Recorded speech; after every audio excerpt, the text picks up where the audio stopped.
Good morning, good afternoon, good evening, wherever you are in the world. This is REGANELITE here. Hello, everyone. Hope you're all doing well. It is Monday, the 11th of November, 2024 at 8 p.m. UK time. We are dual streaming live on youtube.com/REGANELITE and on twitch.tv/REGANELITE1. Shout out to the Twitchers who lurk in the chat there as well.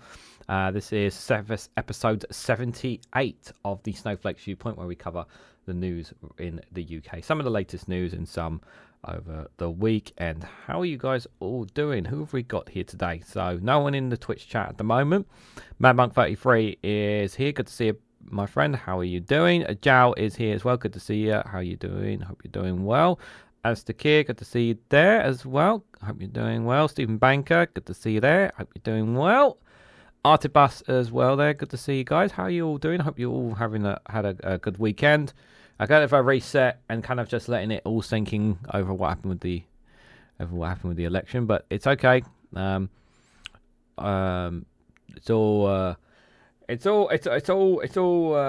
Yeah, so unfortunately, guys, I do have to mention Trump. Unfortunately, I wanted to avoid talking about Trump today, but had to be.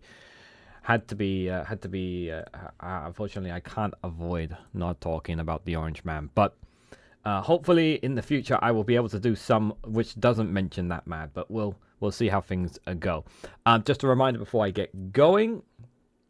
This Thursday, myself, One Angry Pagan, All Shorts, and Daily Blase will be doing the first Snowflakes Roundtable. I hope to do it at least once a month. So do consider joining us for that. This Thursday, the four of us will be discussing some news. I'm pretty certain we'll be talking about Trump and what's happening in America as well. So do join us for that roundtable. It'll be an interesting discussion, to say the least. So this Thursday, please consider joining. This Wednesday also will be a mental health live stream Wednesday evening. So no Snowflake Watch this week. So if you want to join me for that, which is totally understandable considering how people are feeling after the election results. And yes, I will be doing Prime Minister's questions this Wednesday in case anyone wonders. Even if it's a Deputy Prime Minister one, which I don't think it will be, but if it does, then I will still cover it nonetheless for you guys. Mark Teflar there, good to see you, buddy. Hope you're doing well. Right, let's get started. So the first story I've got for you guys is from The Guardian. So this one from Kemi Badenoch. It was disappointing that it took ITV drama to speed up the post office payout. So the Tory leader tells the inquiry she was worked behind the scenes to try and win funding for more compensation over the Horizon scandal. Yes, of course, because Kemi would never lie to us, guys. She would never BS the public about, you know, something as important as the funding, you know, for compensation for those who are suffering in the post office scandal, because she was right on that case, wasn't she? You know, I don't remember her.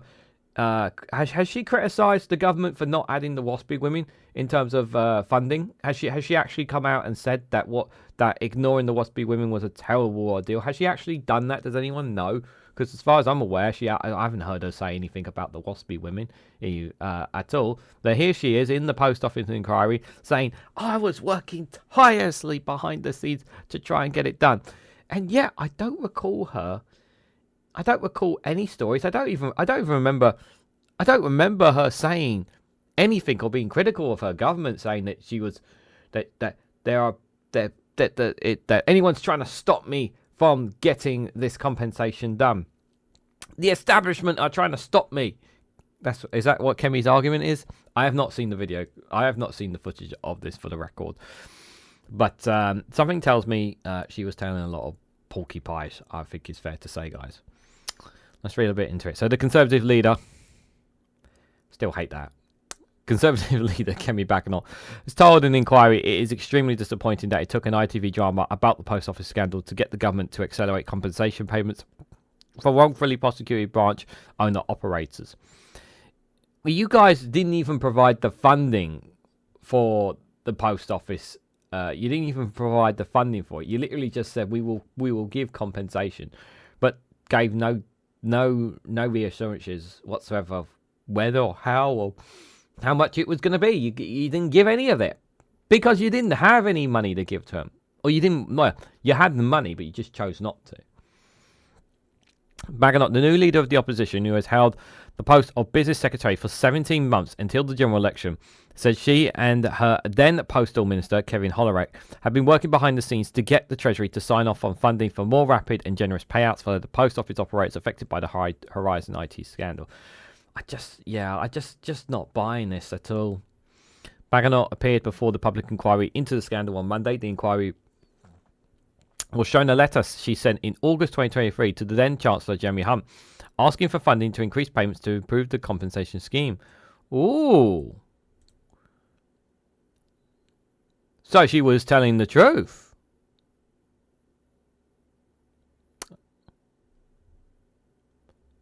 So maybe she's not. Maybe we jumped the gun here. Looks like. So she was asking. She was asking. In response, she wasn't lying. She wasn't lying. In response, he rejected the request and encouraged her to explore the full breadth of other options. Yeah, my first thought was she's absolutely lying, but no, she wasn't lying about pushing for it. I was not expecting the documentary, the ITV drama, Mr. Bates versus the Post Office in January, which helped speed things along, said Miss Badenoch. He suddenly turned the value for money question into a public perception question. It's not enough to do the right thing. You have to be seen to be doing the right thing. Many people have not known the argument already. Taking behind the scenes at Whitehall, work was being done, but no one was seeing what was taking place. This is actually a very good image for Kemi. This is actually really good imagery for Kemi, especially for those who basically don't know a lot about politics and whatnot. They will look at this. You know, those who don't know much about Kemi or don't pay much attention to politics, like I say, you know, they hear about something like this and they'll think, oh, that sounds like a very good person. If someone's like watching the BBC 6 o'clock news and they put this up and they said that showed that she had sent a letter and whatnot, this will appeal to people. Don't have to don't have to agree with it, but it's something that the right wing can say, look, she's doing stuff, you know. Badenoch said the TV drama changed the priority of the Horizon issue, which was behind the NHS and security and so on, to something that we need to solve now. It raises the prioritisation. Jason Beer, counsel for the inquiry, said it was disappointing to hear that it took a TV drama for the government to change its priorities in relation to the scandal. It is extremely disappointing, said Badenoch. I think if you look at the context of what is happening in government, there are 1,000 things money is being requested for, and after a while decision makers become very dispassionate. It becomes another line in the ledger. So is she throwing fellow Conservatives under the bus here? She's not really pointing out somebody, is she, here? It's not irrational, but it has to change, and it's not helpful either. It is in absence of common sense in a lot of Whitehall. They don't trust their judgment. People want legal cover. As because Secretary Badenoch sacked the Post Office chair, Henry Salton, in a move that led to a public disagreement over the handling of a Horizon scandal. And the leadership of Nick Reid, the outgoing chief executive, has been frequently criticised throughout the inquiry. Yeah, so in this public disagreement, and I remember us talking about this. In this, it looked very, very dodgy here.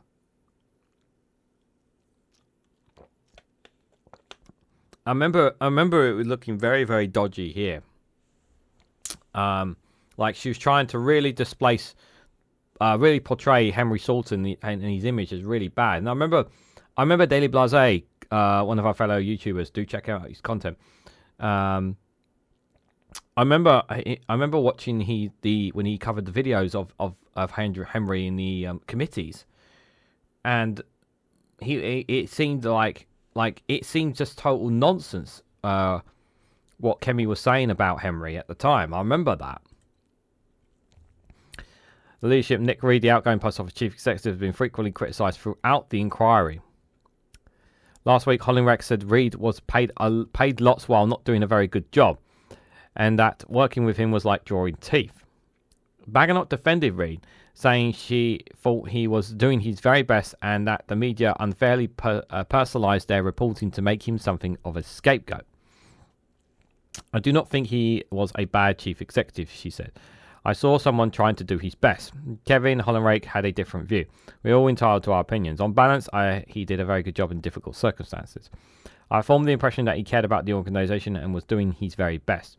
He had been given a particularly tough time trying to sort out a mess that was not of his making, and I feel he was unfairly borne the brunt. Badenoch said the post office was built to thrive in a pre-internet age, but she felt it remained an essential cultural institution. If it was a private organisation, it would have disappeared in its current form long ago, she said. But we are keeping it alive. The result is that it is in a permanent state of stress. The challenge is to where to find the money to keep funding it. Should we have a post office? Yes, it is a cultural institution and essential for us to keep. Why are you saying that? We have to have a post office. Yeah, we got to have a post office. How? Like the fact that you even put that question there. The post office can still, you can still have the post office in the state hands. You could still have the post office in state hands, and it can still be successful.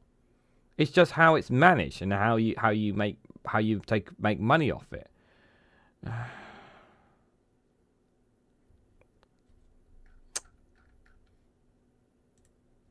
That's just absolute crazy. To even say such a thing.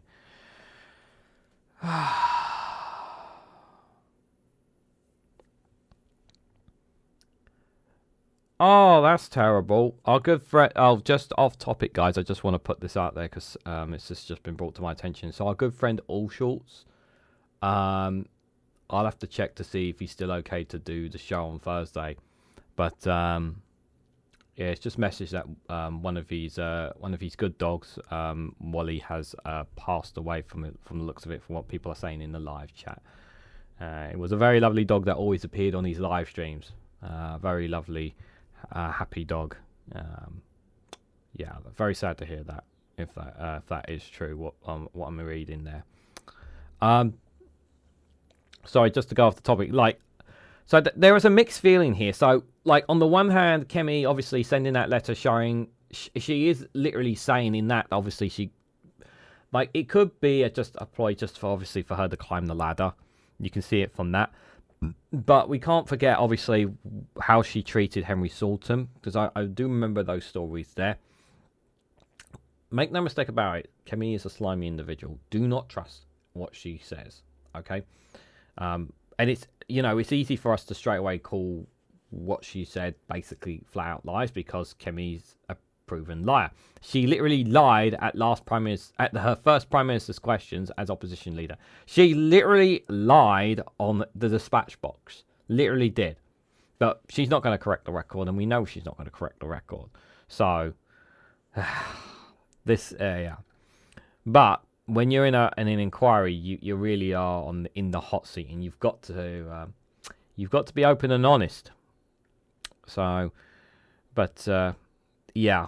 As for the post office inquiry itself, obviously, this is still quite a ways to go. I'm obviously pleased that the government, from the budget, obviously, are introducing compensation, a decent compensation. It will take time for it to flow through, but it is steps in the right direction in terms of that. But hopefully things, in the next few years, the inquiry will finish, we will have the answers, and whatever procedures and changes need to be made from the inquiry will be imposed by the government, and that most of the compensation would have been paid out to those who were wrongfully convicted and have suffered as a result of it. And hopefully there can be some a closure to this chapter for those who have suffered from it. At least I would hope so. Can't undo the damage and the time that has been done, but I would like to think that there is some closure come the end of this ordeal for those who have suffered as a result. Good evening, Simon, says 55. Hope you're doing well. So let's switching gears here. So this one is also from The Guardian, and it's a very concerning one because we've talked about the issues about what the NHS are going through, and there's more. I've got more videos another video dropping with regards to hospice in the national healthcare service as well.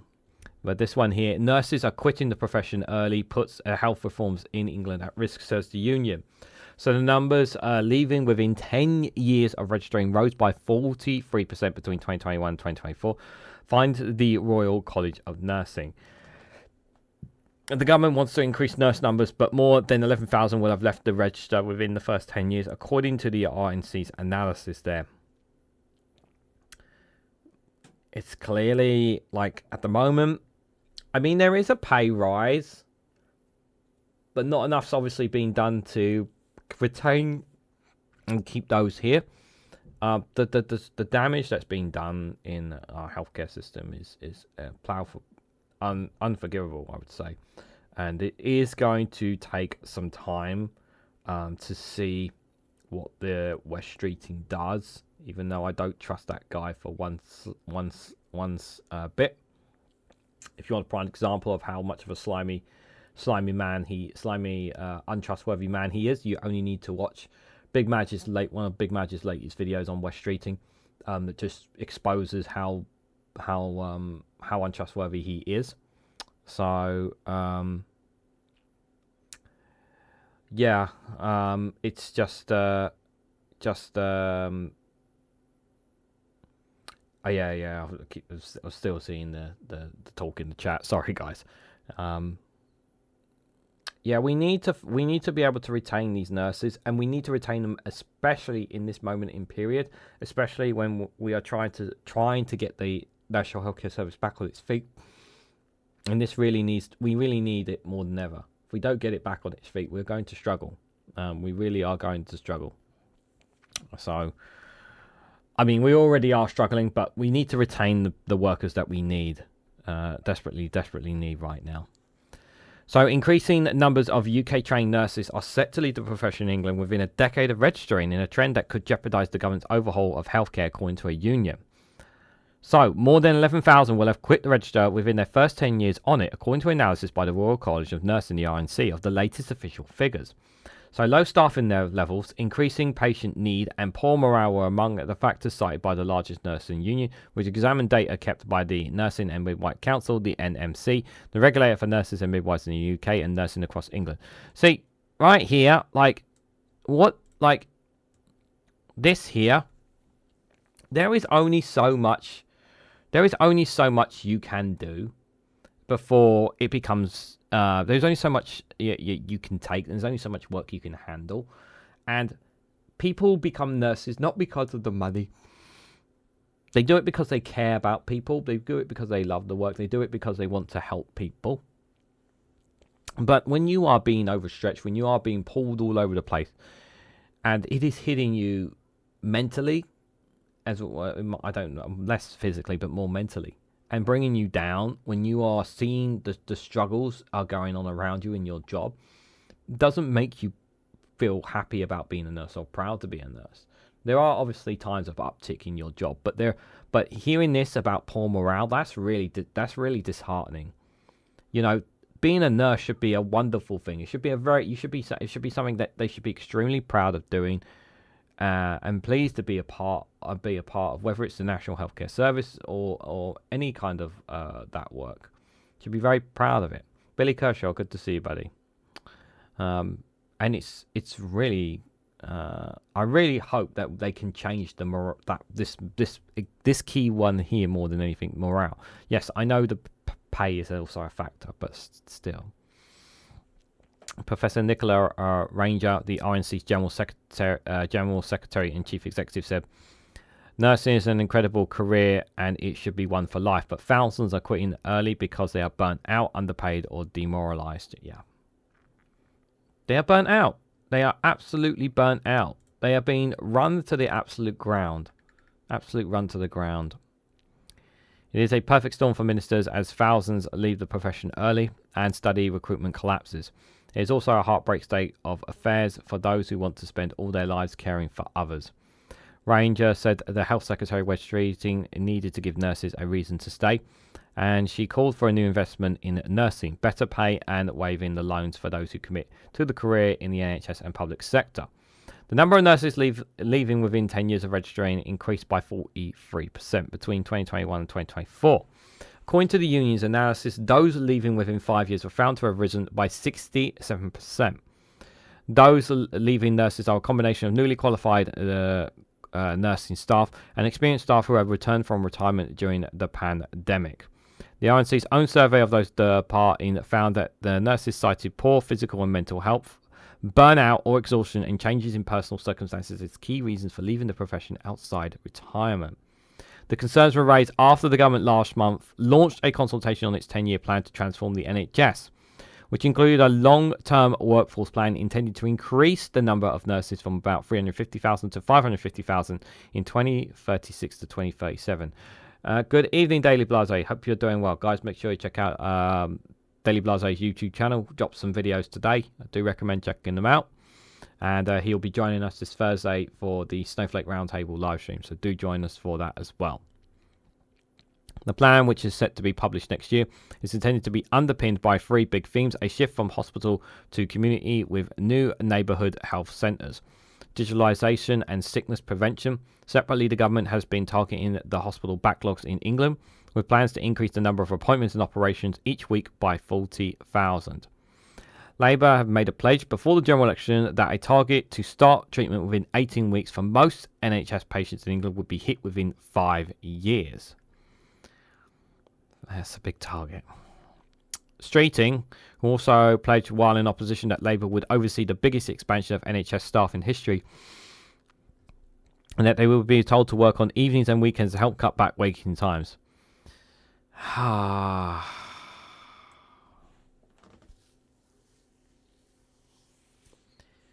When you've literally just read up here that they are burnt out, and then you see this headline, I can't believe I actually forgot about this, that he told them this, that they were going to make them work evenings and weekends.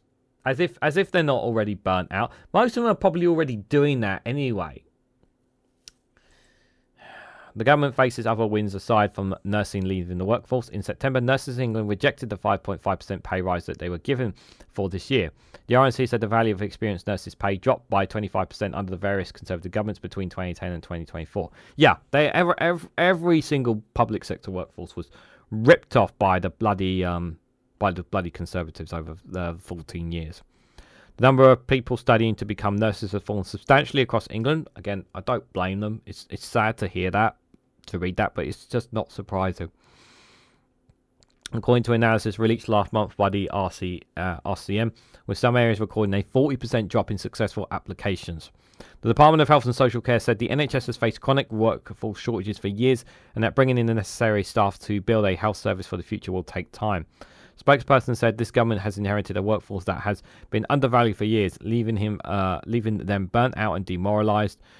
And that's why we've accepted the recommendations of the independent pay review body to award the NHS staff with an above inflation pay rise. It will take time, but together we will recover and rebuild our NHS, so it is a service staff can be proud to work in once again. Yeah, when they say independent pay review, I'm not buying that until nurses actually feel it in their pockets. And then I will buy that, because we've heard that line before from the Conservatives when they kept saying independent, because at the end of the day it is the government that kind of mediates the independent pay body, to be fair. So I would take it tiny little bit of a pinch of salt there. You don't know what you've got until it's gone. Yeah, exactly. That is true.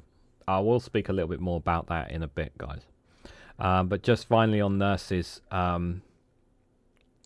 we need to protect our nurses. We need to give them. We can't run them into the ground. We just cannot run these nurses into the ground. I know we've got to clear the backlogs. I get that. I know it's under pressure. I know it's stressed and strained right now. But we cannot run these workers into the ground because they're already losing. We're losing staff, and we need to hold on to these people. I know it's going to be going through difficult reforms. I'm not happy that the private companies are getting involved in it at all. It's not right. But I do hope they do deal with the backlog. I do hope people start getting the healthcare they need. I do hope they get on top of it in the end. Even with the use of private healthcare, which I don't want I don't want them using, but if it does mean that people start getting the healthcare, if it means that those who have been stuck at home because of the health issues that they have, that they're able to get the treatment and appointments that they need, which means that they can get back to work. This is even better because it means getting more people back into the workforce, which is a good thing as well, because there are many people who cannot work because of health conditions and that they cannot see their doctors, nurses and whatnot, or can't have an operation because they're in a backlog or whatnot. I do hope that it does in turn get some people back into work in the short term at least. That's what I would hope.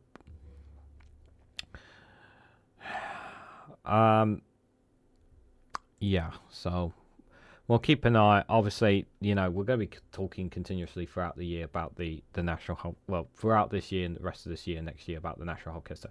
But there's always something to talk about with the national healthcare. There's so many different departments, and they're all fundamentally important and vital to everything.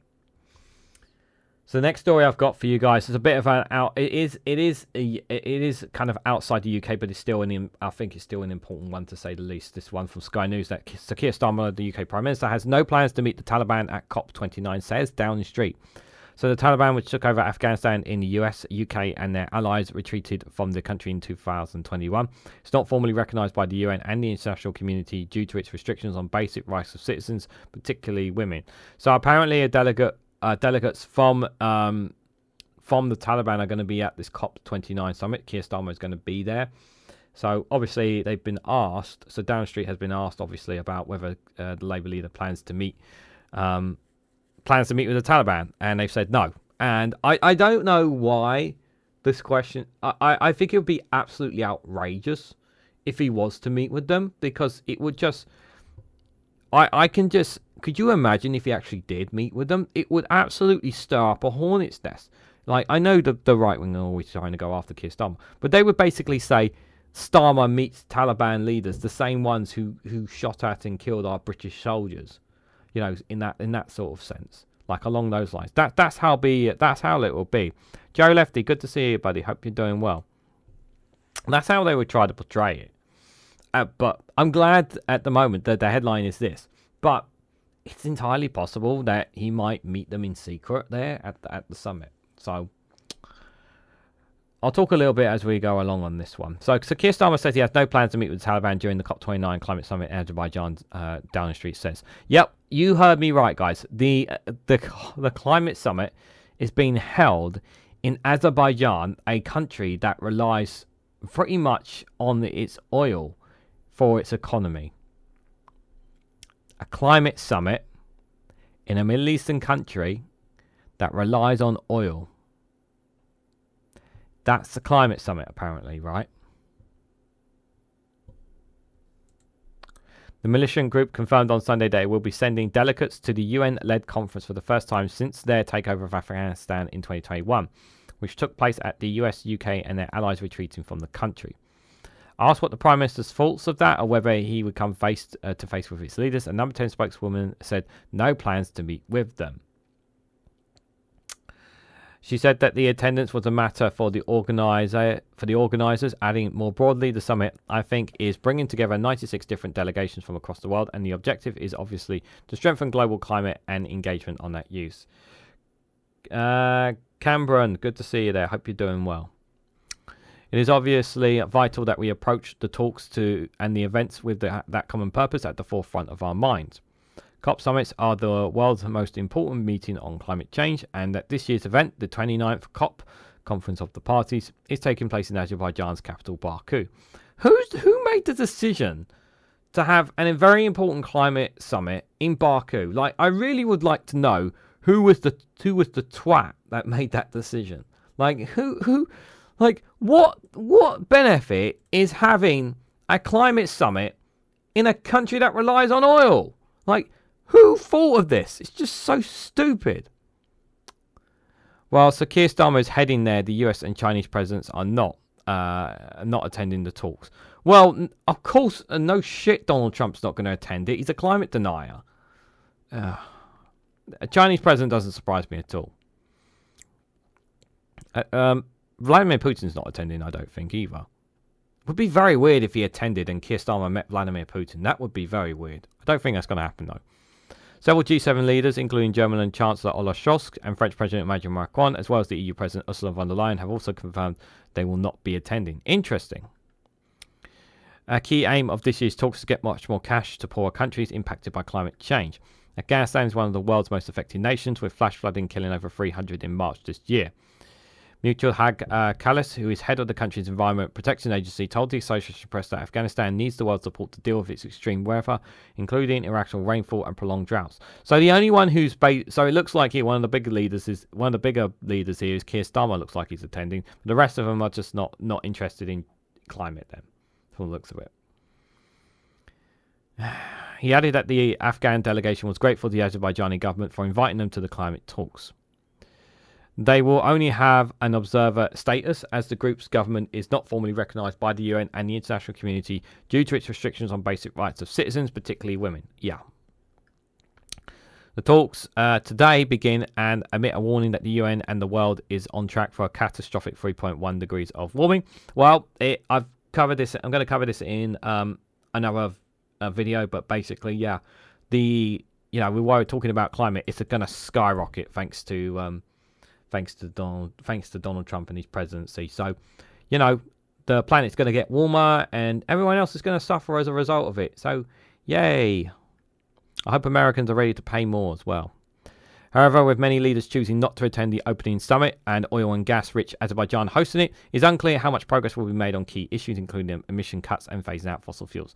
I suspect not much. Countries will be grappling with Donald Trump's return to the White House in what analysis say is a trend of climate skepticism in elections this year. The president-elect is expected to boost fossil fuels, roll back green incentives domestically, and take America out again of the Global Paris Agreement on tackling climate change, which commits its countries to pursue efforts to curb warming to 1.5 degrees Celsius. I imagine that, that guy just does not believe in climate change. I mean, they're going to have, Florida hurricanes are going to get worse.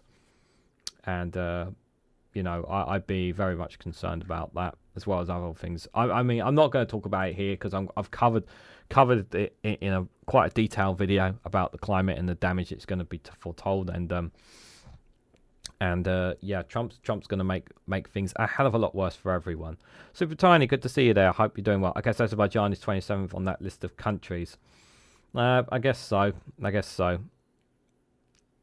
Why do environmentalists not talk about disposal or lithium or carbon filters, windmill blades? A serious question, You're not being serious. You're not being serious with that question. You're trying to counter climate. Why don't you talk to some experts about climate rather than Facebook groups, is what I will say. That's my best advice. Right.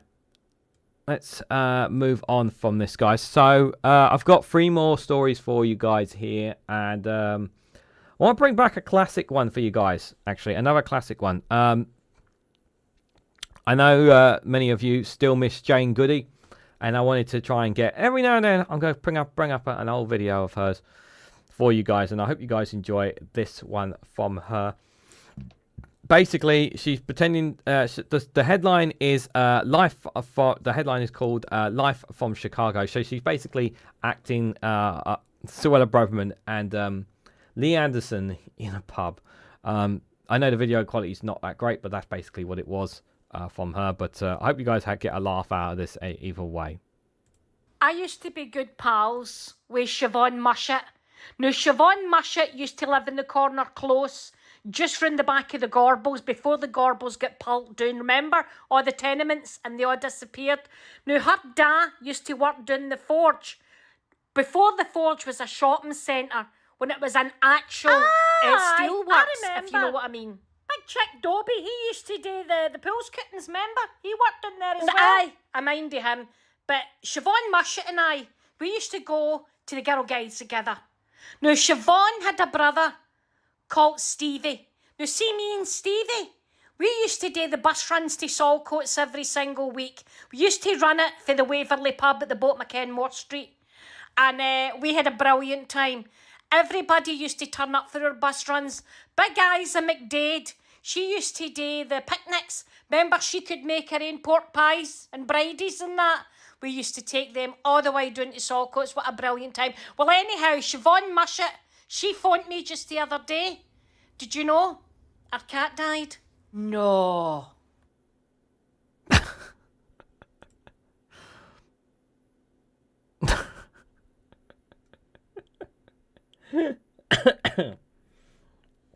Dear, oh dear. I'm just concerned about lithium disposal. I guess it's just me. What do you think is more What do you think is more concerning about climate? Disposing of lithium, or the fact that CO2 emissions being produced by oil and gas is contributing to the temperatures rising on the planet? Yeah, why would you not be more serious about that than about lithium disposal? If I'm honest, because that is a bigger concern. That should be your bigger concern. If you're concerned about waste, if you're concerned about the environment in particular, that is a bigger. The reason why lithium is not talked about as much as lithium disposal is not talked about as much is because oil and gas giants are the biggest contributors of damage to the planet than anything else, and they pay lobbyists and lots of people to stick out disinformation about climate denial. There's a huge influx of misinformation out there about climate denial. Cambry, of course, lithium disposal, I agree, is an issue, but it's certainly not the main issue. It's certainly not the main issue when it comes to the environment and climate. There's a lot you have to understand is that there's a lot of money paid to climate deniers and organisations on behalf of oil and gas firms to undermine and suppress the need for climate change. There's always those people out there. They always try to play that down, the importance of it, and it's really, really important for people to understand that.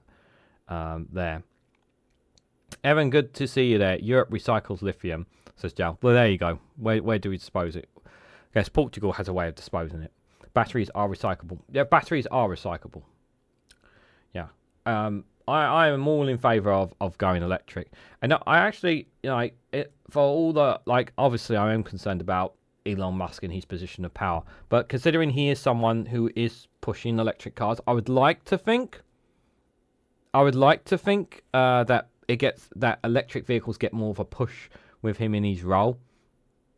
I know it's not ideal. I know it's not ideal to say that, guys, but yeah. Everyone just said there, with Musk being in charge of Trump, I'm more concerned about literally having a space cadet in the White House. Yeah, I get that concern as well. I do get that concern. I totally understand that. Good to see you here. I hope you're doing well. I hope you guys enjoyed that funny video. Just before we switch to the next topic there, just want to remind you, haven't already, please hit the like button. We greatly appreciate it. Share this across social media so others will notify this live stream. If you haven't subscribed already, please consider subscribing. Help me get to 2,000 subscribers before the end of the year. We're looking very much at the moment. We're about still quite a ways to get there. I mean, I'm not sure if I can or not, but we'll have to see how it goes. But yeah, if you can help me get there, if you've been following the channel for a while, if you find the content informative and helpful to you, do consider subscribing. Doesn't cost you anything. It makes a massive difference. So thank you to anyone who has subscribed. But if you want to go one step further and finally support me in the work that I do here, you can do so by becoming a YouTube member for just 99p. Or being a YouTube member gets you access to some custom emojis, gets you access to members community post, and whenever you comment on any of my videos as a member, I always respond back. It takes a couple of days for me to respond, but I will respond to. I know some of you guys have been. I haven't had a chance. I'll go through the messages in the next either tonight or tomorrow on members messages, just for reference there, and if you decide to become a $1.99 member, that's the next level up, and get early access to additional content as well as all those benefits as well. So do consider joining the YouTube membership. It'd be greatly appreciated. If you want to leave super chat, so you're guaranteed your comment will be read out, you're more than welcome to do that as well. You can also buy me a coffee, links in the description, or you can join me on Patreon as well, and you'll get additional content on Patreon as well. Thank you to those who have been continuously Patreon supporters on there as well. I really do appreciate your support on there, and I hope you guys do enjoy the content on there. And anyone who's here who has come from Rumble or has gone from here to Rumble, thank you for following and watching the content on there as well. It's greatly appreciated. I don't get many views on either of those content, even though I put in the same amount of work onto those videos as I do here. So thank you to those who do go out of their way to watch them. I really do appreciate it. So I just wanted to put that out there. Right, let's go to the next one, because this is, I'm sure many of us have already talked about, why is this, is that right? Yeah. I'm sure many of us have talked about Donald Trump, and we are going to talk about the Donald Trumpy Trump. So exclusive from the Eye, so Keir Starmer is told not to roll out the red carpet for Donald Trump by Labour MPs. So MPs on the left of the party, there's the left still, said that offering an unprecedented second ceremonial visit would be a mistake and it would become mired in controversy. So I am inclined to agree to a certain extent. Like, the thing is that we want to show that we are nice. Good to see you, One Angry Pagan. Hope you're doing well. Just a reminder myself, One Angry Pagan, Daily Blase and all shorts. This Thursday for Snowflake Roundtable. Do join us for that if you can. And do check out his channel as well. Someone put a link for it in the description in a moment. There's actually a link in the description anyway, One Angry Pagan's YouTube channel. But if someone wants to put a link in the live chat, you're more than welcome to do so. Do check out his content. We should not roll out and splash huge amounts of taxpayer money on a ceremony for a guy that might not put tariffs on us. There's no guarantees that putting out a pompous ceremony is going to make the slightest difference in how Donald Trump treats us. We should not assume that Donald Trump is going to treat us differently to other countries in other parts of the world or other nations. We shouldn't in any way, shape or form assume that. And I'm inclined to agree with the Labour MPs on this one. I think, yeah, we should say, look, if Donald Trump wants to make a visit, then we can set something up, but not roll out a massive ceremonial visit, like not go blasting all over the place sort of thing. But I mean, if he wants to come, I mean, I think it would be preferable if Keir Starmer is able to go to the White House. I think that would be better. I think that would be much better if possible, rather than Trump coming to the UK. But something tells me, because he's going to be president for 4 years or maybe even longer than that, I can see him pushing the UK to wanting to have some kind of ceremony and whatnot in the UK, which I'd absolutely hate. But I think it would be in the UK's interest that if Keir Starmer can if Keir Starmer can arrange a visit to the US, I think that would be beneficial. I think that would be beneficial in terms of like showing more of a more of an established relationship there, regardless of what like insiders and people around are saying about Keir Starmer and whatnot. I think that would be better. I would hope that they can keep it down about the possibility of Trump coming to the UK and do it the other way around if possible. Maybe that's just kind of me. At least I'm hoping as well. So Keir Starmer has been warned by Labour MPs against rolling out the red carpet to Donald Trump by giving him a second state visit to the UK. MPs on the left of the party said an offering would be unprecedented second ceremony visit would be a mistake and it would become mired in controversy in a sign of internal pushback Starmer will face as he attempts to woo Trump. In 2019, Trump was hosted at Buckingham Palace for a state visit by Queen Elizabeth when Theresa May was Prime Minister. The Guardian has reported that a second state visit is now under consideration as Starmer tries to cement ties with the unpredictable Republican. While no other world leader has been honoured with 2 official state visits, government sources said that a second visit could be justified given the state of the government from the Conservatives to Labour. The fact that Trump is serving a second non-consecutive term and King Charles' ascension to the throne. Yeah, but I don't want to. I don't want us taxpayer money thrown on this. With Trump cherishing his relationship with the royal family, Starmer could use a visit to try and obtain influence with the president to secure Britain's interests, such as avoiding threatening US tariffs. However, a second state visit would be highly controversial because of his unprecedented nature, Trump's track record of using incendiary rhetoric, and his undermining of Democratic norms when he refused to accept the result of the 2020 presidential election. And the other thing is how do you think the EU would feel about this as well? Like, if anyone didn't see Emmanuel Macron's tweet congratulating Donald Trump, very nice Macron. Kind of like kind of taking a bit of a swipe at Donald there, and a sly swipe, and I do like that because showing that, look, I like that because Macron's basically saying like he knows he's on his way out anyway, so he might as well just tell him to go do one. He should do, but yeah, I mean. The thing is that how it would look against, like, it will, to me, it shows that we are sucking up to America. And I don't want us to see, I don't want it to be so blatantly obvious, because that's what it's going to be. It's going to be so blatantly obvious. And something tells me that Trump will try to get now Farage more into the spotlight as well. I can see Nigel Farage taking advantage of this whole ceremony thing so much as well because he's so close to Trump. Oh. And Mad Monk just pointed out, I'm sorry, but a convicted felon should not be given a visa to visit the UK like others with serious convictions can visit. Mad Monk, I hate to point this out, but he will not be given a visa to come to the UK. He will be let through because he's the goddamn president. And he will be visiting your country, Scotland. If he does come. He will visit Scotland. That is a guarantee. But yeah, he is a convicted felon. And we should not be rolling out the red carpet for a criminal. We should not. But that is the situation we are in, I'm afraid. And I absolutely hate it to death. It would also be opposed by many MPs within Starmer's own party. Kim Johnson, the Labour MP for Liverpool Riverside, told the Eye that Trump doesn't deserve a second state visit and she definitely would not support giving him one. Other MPs on the left of the party has also warned the Prime Minister against supporting such an invitation. One Labour backbencher said, everyone understands that we need to have a good working relationship with whoever is the US President, but we shouldn't be rolling out the red carpet. It reminds me of the mistake we made with George W. Bush's presidency. Only Trump makes George Bush look like Fabian.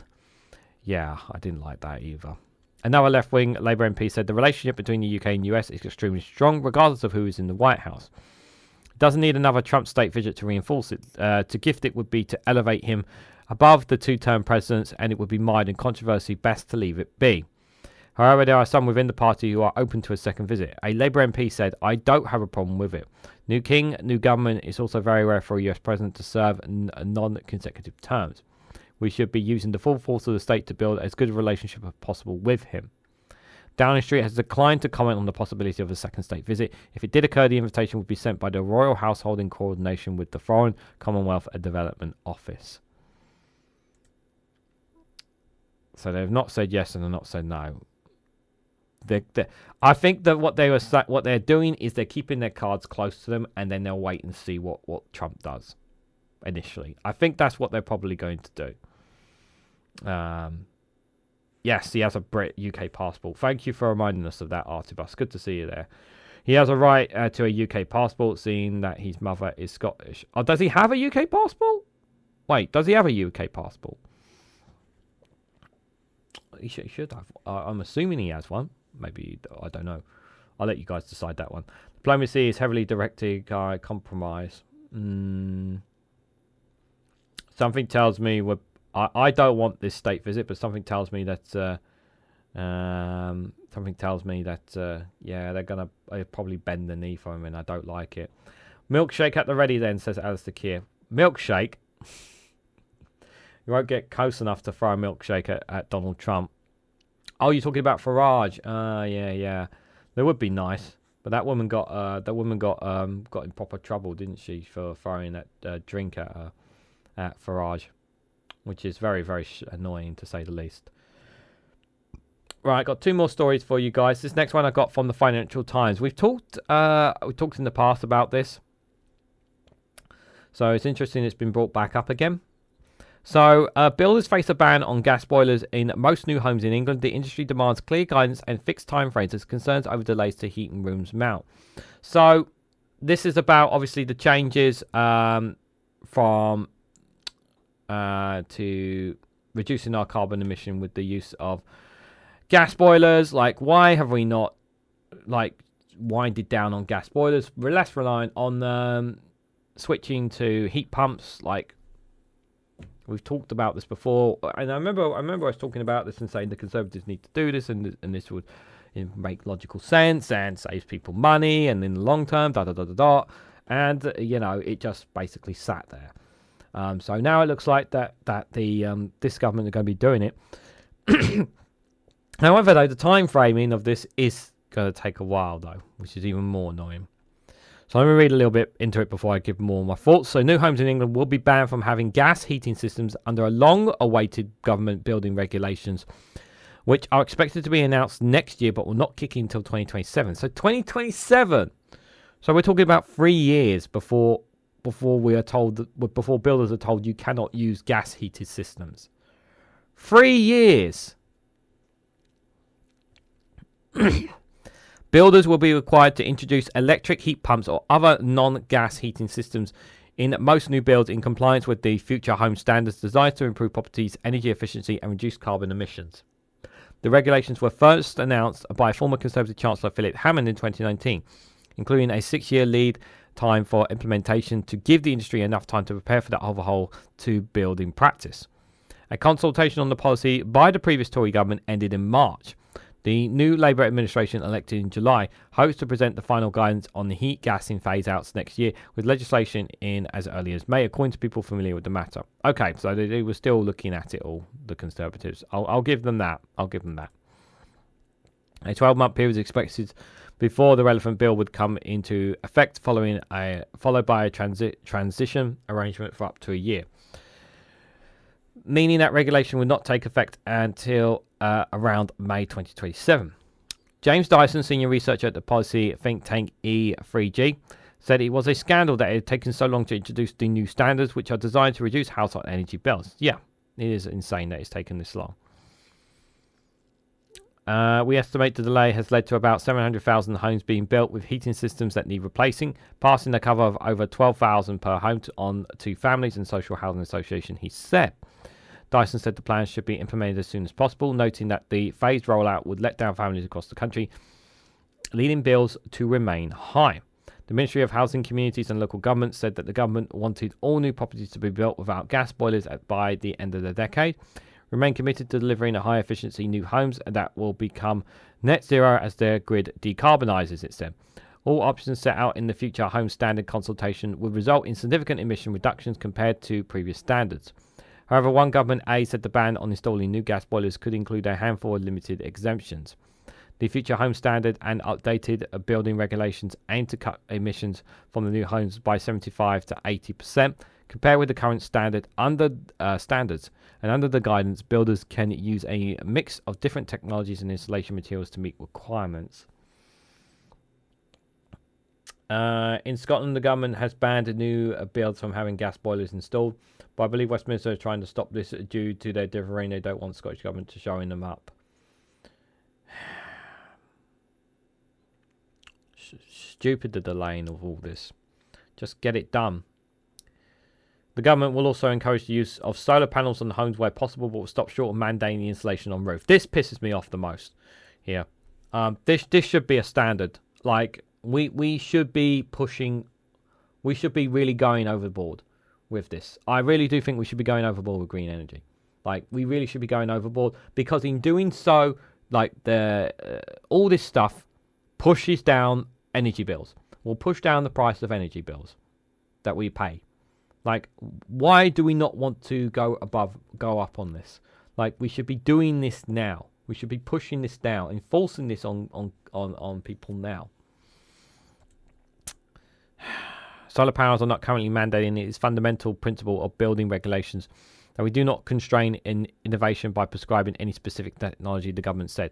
This is their way of basically saying, because they want to meet housing targets, they're scared if they put the regulation in, they won't meet a housing target. That's basically what they're doing. They want to put in this specific technology, but they're scared that they're not going to meet their housing demands.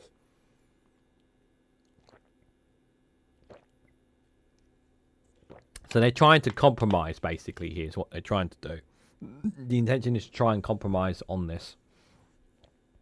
So the question that you have to ask yourself, what is more important, solar panels on the homes or guaranteeing more homes for people?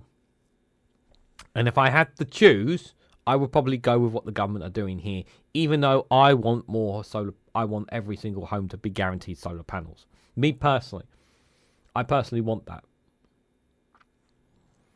But the government saying encouraging is not really what they should be doing. What they should be doing is incentivizing, offering discounts or offering something to firms and to firms who are building these homes, offer incentives, offer discounts at the expense of taxpayers to put in solar panels.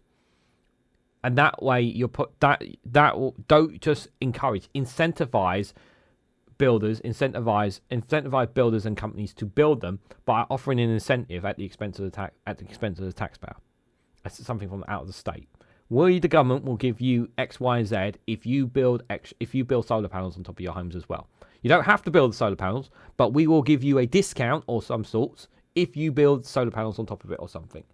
Like something along that, because then you're putting the option in front of them that if they don't want to build them, that's fine. But if you choose to build them, we'll give you something back in return. Do that. Give them a reason to build them. Okay, if you're not going to mandate it, incentivize them for it. That's the best thing I would recommend. Ed Miliband, the Energy Secretary, has previously supported the compulsory installation of solar panels, but ran into resistance from other ministers concerned over the cost for consumers, according to Labour officials. Dyson at 3EG said that solar panels were, for most homes, integral to making sure bills are low sustainable. If you're not going to mandate it, incentivize them for it. That's the position I have. Steve Turner, Executive Director at Home Builders Federation, an industry body, said the vast majority of new homes would be built with solar panels, adding that it would not be appropriate for all types of property. To be able to meet the challenging requirements, industry needs clear guidance which sets timeframes and workable transition arrangements, he said. He added that a range of options were also needed depending on the location and construction arrangements on each development. Solar panels are also mandatory on new builds in Scotland that's not been blocked by Westminster yet. Interesting. Solar panels and battery pack connected to microgrids, says Asdaq. Interesting. Well, the reason why the general consensus is that the reason why, obviously, I don't know about the housing market in Scotland, so I cannot speak for your housing market there in terms of whether you guys have enough homes or not. Yeah, if you're building enough development homes and whatnot in Scotland, so I can't speak on that. But we do know we have a housing crisis here in England. We have a major housing crisis here in England, and while of course I would want every single house to build solar panels, what I don't want to do is, I generally want the homes built. I want houses built. Of course, we need specific homes. It can't just be any homes. But what we don't want to do is disincentivize investment to build the houses that basically the country needs. But I also believe that if you incentivize these companies and builders to build these homes with some kind of discount or incentive that the government will offer, then you will get more homes built with solar panels than without them, because the government the state is basically giving you something back, not just building the homes. They're going to give you extra, basically. So that's how I see it. Until we're at a point where the demand is much lower for houses, because we want to get that demand lower. We want to get the house prices more reasonable levels, because right now getting a mortgage is near to next impossible. Renting is absolutely out of control. So yeah, it is. I'm going to go out on a limb and say that the housing market here in England is probably a bit more chaotic than it is in Scotland. That's what I'll probably say. New builds with some social housing part of the estate REGANELITE. Yeah, council homes, social homes. We need all types of homes. It can't just be one type. That is for sure. But my feeling is that the deputy leader, the housing secretary, Angela Rayner, will be on top of that. So that is my hope. The panels cost less than the tiles these days, says Super Tiny. I generally think if the government incentivizes them without making it mandate, I think that would be better. That's my position. I think Ed Miliband should have pushed for that. I don't know what discussions he had, but if I was of him, I would have said, okay, we're not going to make it mandate, but let's incentivize people to do them at least. Let's incentivize them. Let's offer them something, so that it helps bring their energy bills down. But he's obviously not done that either. So we have a social housing problem in Scotland that is being addressed by the government, councils, and housing associations. Okay. So housing is not perfect in Scotland. You do have some issues, but not on the level of England there. Thanks for that, Mad Monk. My street lighting is solar, said Erin Humes. Yeah, we should be using more solar. I've talked about the importance. So hell, our good friend Marcus Allschultz has talked about it. How many times has he's pointed out? At least twice I've seen him point out solar panels on top of car parks in France. And how big of a difference they are. Just imagine if we turned all our car parks and made them all say you have to have solar panels on top of them. Imagine how much energy we could produce from them. The benefits are there, guys. The benefits are there. Why is this one? Oh, okay. Okay, that's why it's like that. So I've got one last story for you guys here before we wrap up. I do have one funny video for we as well. This one is from The Independent. Now, I did double check before I went live just to see if it's up, if there's been an announcement on this, but there appears not to have been. But we have heard stories about who the likely person is going to be the next UK ambassador to the US. So this is from The Independent. Who are the key candidates to be UK's ambassador to the US as Donald Trump returns to the White House? Our next man or woman in Washington will need all the political and diplomatic nods that they can muster. And who will Keir Starmer pick? And can he win over the next US president? So here's some of the faces that could be lined up. Obviously, the favourite seems to be Peter Mandelson. According to an exclusive from The Times, he's apparently the favourite to do it. But if you look at some of the other people there's Valiant Amos, Karen Pierce, Catherine Ashton. I personally do not think, with the greatest of respect to the women in this picture, I do not think it can be a woman. Because of how he treats women. That's not to say that they can't negotiate things. That's not to discredit their work and their credentials in any way, shape, or form. I want to be absolutely clear about that. We're talking about a very misogynistic president, a criminal, a man who is convicted of 34 felons, a man who thinks it's okay to grab women by the you-know-what. I think if you put a man in that position, there is much more you're much more likely to get dialogue, at least. Which is why, out of respect, I just do not think it is in the interest with this president to have a woman in this position. Again, not discrediting any of the women and the work that they do. in any way, shape, or form, and I hope you guys agree with me on that. But in terms of the kind of person that Trump is, I just don't think it is ideal. Which means that in the picture there, we have the choice of two, David Miliband and Peter Mandelson. God, I'll still look back at 2015 and figured, why didn't he get the nod over his brother? I still look at that. But let's read some of the people. So Britain's next ambassador to the US is set to be decided within days in what will become one of the most important diplomatic decisions of Sir Keir Starmer's first year in number 10. The appointment will be key to shaping the UK-US relationship once Donald Trump returns to the White House with the future of Ukraine, the conflict in the Middle East, and trade tariffs among the key areas where the Prime Minister and the President-elect differ in opinion. Sir Keir's attempts to woo Trump have not started well, with many of his top team facing tough questions about the disparaging comments made during his first term. Trump's election campaign team also hit out the Labour Party, accusing it of attempting to interfere in the election in a row over UK activists helping Democrats. Our next man or woman in Washington will need all the political and diplomatic nods that they can muster. Here we have a look at some of the runners and riders. So first up, well, according to the Times, he is the favourite, Peter Mandelson. So the former Labour spinner has already staged a series of political comebacks, including as EU Trade Commissioner, and then returning to help Gordon Brown bereave the government as Business Secretary. He's now seen one of the front runners heading to Washington. At the weekend, he insisted that nobody asked me about the job, but he also popped up on Laura Queensberg's Sunday morning BBC programme, where he said the next US president of defence spending, Mr. Trump, is not always wrong.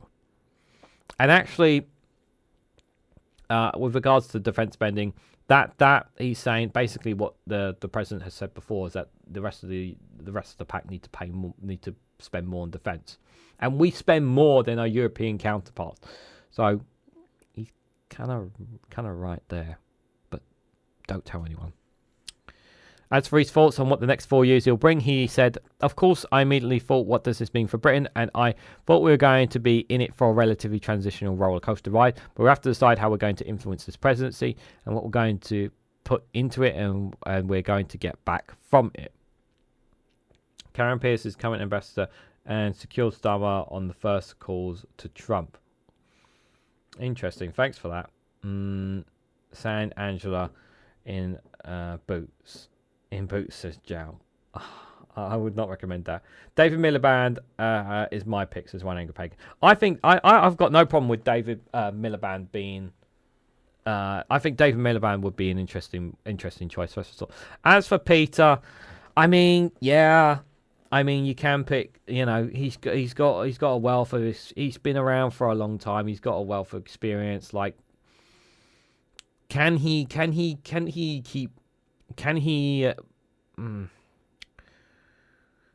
does he have a strong enough relationship? Can he be the one that can keep a good enough relationship with the US?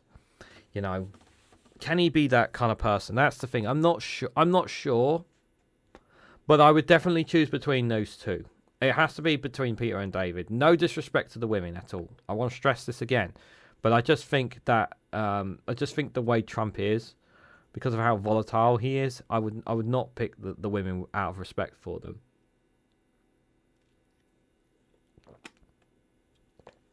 You have to, because remember, we think Trump is really bad. The people around him are going to be a hell of a lot worse, and these are the ones we're going to be talking to. Yeah? So we talk about Donald Trump being bad.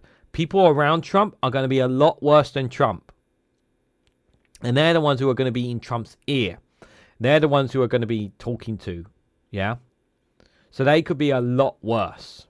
I think that's important to remind ourselves, is that while we think about Trump, we have to think about, in context, the whole administration that he's going to have. Like, there are going to be some nasty, nasty people in this administration. And it's important to remember that. No worries, Aaron. Thanks for popping by. Take care. And Alistair Keir, thanks for popping in, buddy, as well. And thank you for all your support. I really appreciate it, buddy. And you have a great week as well. Both of you guys. So let's read about David Miliband. So another Labour politician rather than a career diplomat. His appointment would show Downing Street is wary of Mr. Trump's disdain for bureaucrats. After standing down as an MP, the former Foreign Secretary has been President and Chief Executive Officer CEO of the International Rescue Committee based in the US since 2013. He took that job 3 years after losing the Labour leadership contest to his brother Ed, now Minister in Keir Starmer's cabinet. However, Mr Miliband is seen as a candidate preferred to Sir Keir's former Chief of Staff Sue Gray, who resigned last month. So he's thinking of putting Mr Miliband as Chief of Staff as well. I would be more inclined to put David in this position based on his long-term relationship with the US, because he's been based there since 2013. I think that's what I would probably... I'm probably with Wanaka Pagani in the green. Probably David Miliband would probably be a bit of a northern nod. But I could see him being a good Chief of Staff as well. But yeah, I do think it'll be between those two. One of the other candidates, Cathy Ashton, made a peer by Tony Blair. She replaced Peter Mandelson as EU Trade Commissioner. She was then chosen, despite her low profile, for a new post of EU High Representative for Foreign Affairs, dubbed the EU's first Foreign Minister. The job created under the Lisbon Treaty had the aiming of making the EU speak with one voice internationally. She reportedly made quiet diplomacy her hallmark, but was praised for what she achieved in the role. She's credited for representing the EU in a long-standing beef dispute with the US and with helping broker an agreement with South Korea that removed most tariffs between the two economies. But she also faces a challenge that, as she has seen, that is perhaps better suited to the role had Kamala Harris run. Yeah, if Kamala Harris had won, I would have no problem. I wouldn't be fussed about it. Yeah, I don't think. Yeah, I think if Harris had won, I mean, nothing. I think any of the candidates could have been fine as ambassador if Kamala Harris had won, but that's not the situation we're in now. For Valadi Omos, a former government minister, UN Under Secretary General, and one-time British High Commissioner to Australia, Baroness Amos is also tipped to become the UK's next woman in Washington. She's reportedly a long-term friend of the millionaire Lord Ali, who has come under scrutiny for his connections to Keir Starmer's government. That's not a very good start. He hit the headlines earlier this year when his merged. He'd been given thousands of pounds in clothing to die missions. That's not a lot of info on her. But then again, she could be fatal for a chance of securing the job. She's better suited to a House presidency. No, with respect, no. Again, like the kind of people she's going to be negotiating with, it's just not going to be in her. It's not going to be in the UK's interest. Again, not saying that she couldn't take the role, but again, like if this was Kamala Harris, it could be a different perspective. But that's not the situation we're in. Karen Pierce, could Britain's next ambassador to Washington be the current? Well, it is thought Karen Pierce hoped to have her term extended, perhaps by a year.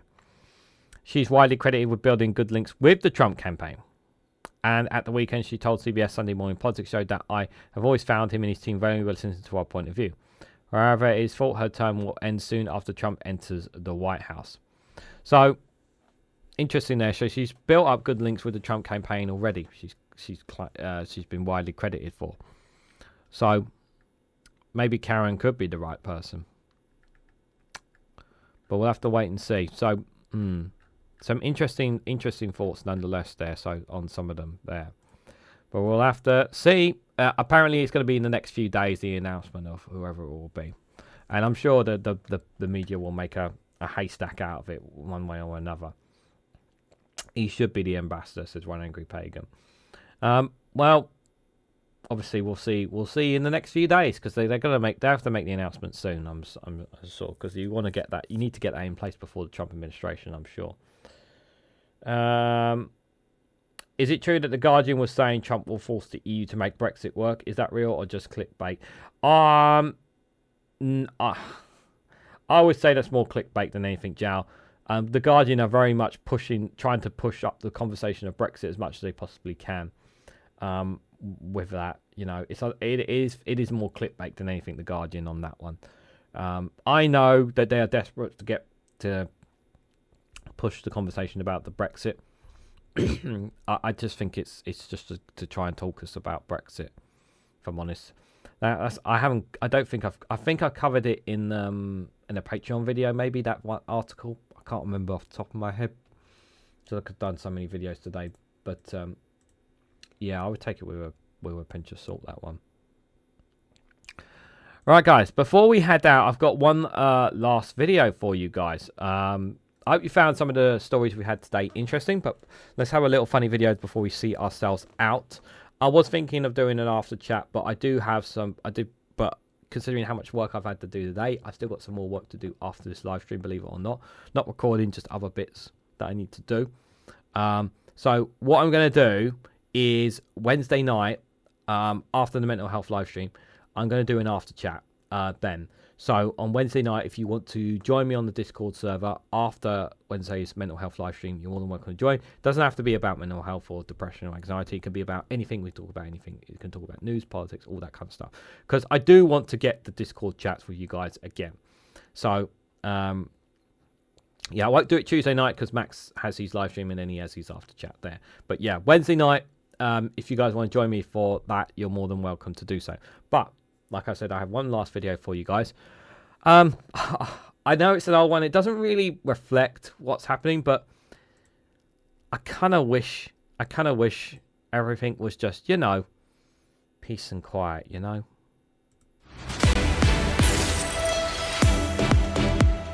Welcome to Broken News. Reporters and journalists around the UK have been left at a loose end during the worst shortage of political scandal in living memory. It follows over a decade of almost constant news out of Westminster, but there's no suggestion of when the current dry patch will end. Well, let's cross to our political reporter, Chef McGubbins, who's been on the hunt for scandal. Chef, what have you been hearing? Well, Rodney, yes, very little is the answer, I'm afraid. There was that little bit of footage, wasn't there, of Angela Rayner wearing short shorts while supporting HIV charities. We tried to whip that up into a big story, but unfortunately, no one biting. OK, and aside from that, what else has there been?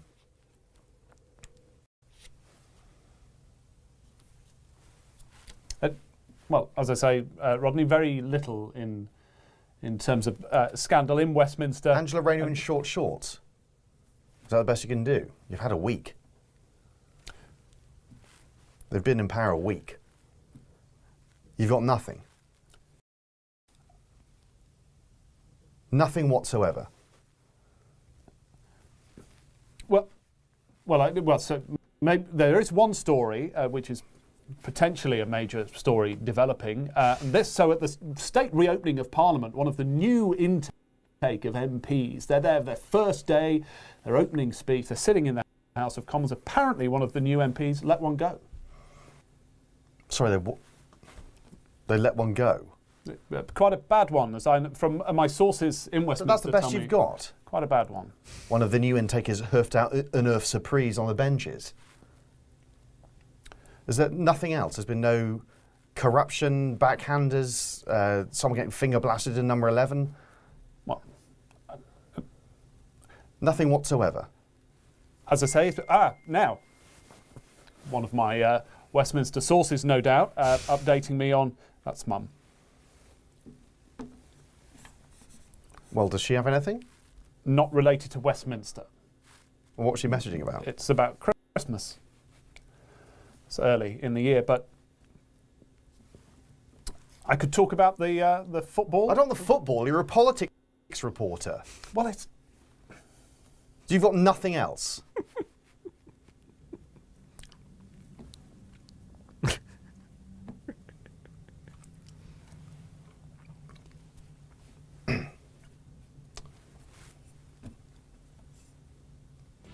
What a lovely story. That's all from Broken News. You're up to date.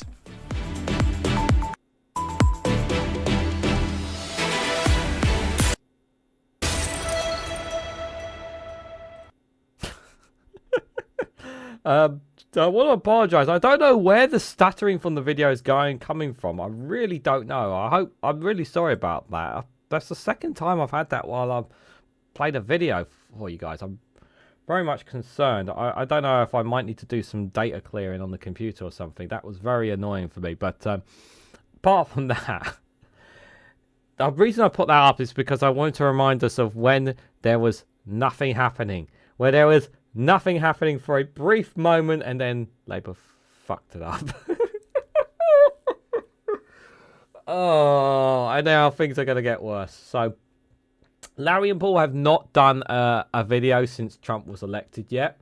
I'm waiting for them to speak on it, to do a broken news video. Hopefully they will have one at some point, because it will be very, very good. I know it's going to be very, very good. So, what do you guys honestly think, Ollie? What do you think of it? Ollie? Well, at least Ollie isn't turned the orb off this time. You know what? Actually, I actually threatened Ollie. I threatened Ollie if he turned off the orb this time. So he actually left it on this time, which is smart. But they're all here, the gang. So for those who don't know, that is Ollie the octopus on top of the orb, the all-powerful orb that actually powers the live stream. Pingu the penguin, the communist Russian spy. He has chosen not to attend the COP29 summit. He doesn't want to attend that. He did try to attend the Arab Islamic summit apparently, and he got rejected. I don't know why he tried to get an invitation there, but he got rejected there. And Cash Dummy the Cookie Monster hiding behind there, hoping that one day his daddy will return. Still waiting on that one, I'm afraid. So guys, I want to say a massive thank you to everyone who's come along. Thank you guys all for your comments. I will be back tomorrow at 7 o'clock covering the news from outside the UK. There's a very high chance that I'm probably going to cover Donald Trump and the US. I'm actually thinking in the new year that I might actually do a live stream dedicated to US politics.